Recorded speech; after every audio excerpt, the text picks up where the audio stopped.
Hey everybody, so I'm going to make a dog puzzle with just $50. Now let's get a little background as to why we're going to make a puzzle. Just a few years ago, my wife came home with our first Dachshund. Long-haired, miniature, cutest thing. Well, somehow they've multiplied and we have a total of 5 of them now. The whole gang, Laverne, Shirley, Lenny, Squiggy, and the Fonz, they sleep a lot.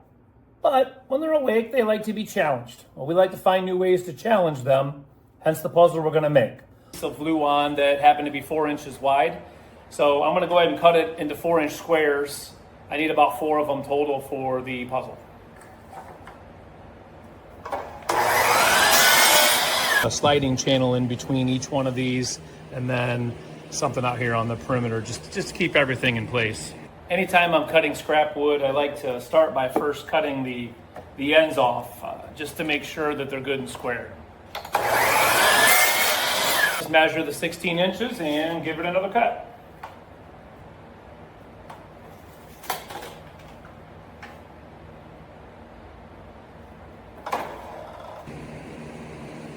Next, I want to measure and cut for the horizontal pieces. There'll be 1 at the top, 2 in the middle, and 1 at the bottom. And those came out to around 12.5 inches. So I just dry fit everything together. I'm going to use a 4-inch hole saw to turn the square piece into a round piece. It's also going to help me find the center point. But first I'm going to attach it to something here, some scrap wood. I feel like it's definitely going to move on me when we try to drill the hole. I'm going to drill some 1.5-inch holes through the top layer of plywood. That'll be where the treats will be hidden at. I've always believed there's got to be an easier way to get the slugs out. I don't know, maybe somebody's got a tip, but this just feels annoying. I also need to drill a hole through my spinning treat hider for them to spin to the right location and get to the tree below. So next I need to provide something on these 2 slider panels that they can push their snout against or grab with their paw to slide them out of the way. So I'm just going to cut a piece of the divider trim and then eventually glue that on top of those tiles.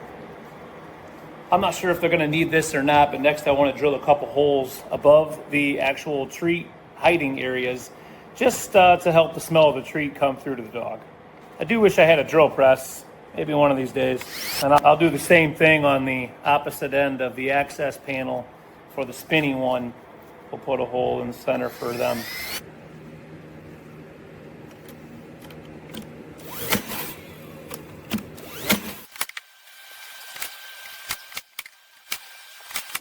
I've glued together some of the small parts, a little pusher or puller there for them, and then our little contraption here for the hinge portion. That's all glued together waiting to dry. It's 105 degrees in my shop tonight, and well, why not get the torch out? I'm suspecting the dogs will be licking this a lot, and or their wet noses are going to be all over it as they're sniffing out where the treats are at and how to get to them. So to further protect the wood, I'm going to go ahead and put some polyurethane all over the entire surface. So let's get after it.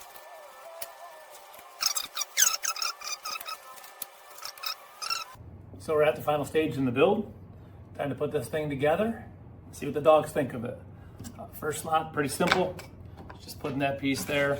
They're just going to slide that back and forth. Drop this little guy in here so it can't move. The only way they can make it move is to pull that out with their teeth and let it slide after that. I'm going to put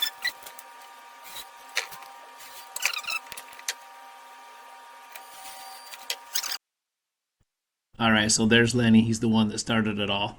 We'll bring the rest of the dogs in here in a second. I recorded for about 10 minutes. I was shocked how many they were able to solve. At the top of the screen is Shirley. She makes no waste of time to spin the spinning part around, get the treat while Lenny watches. Then Shirley did a simple slider there at the bottom.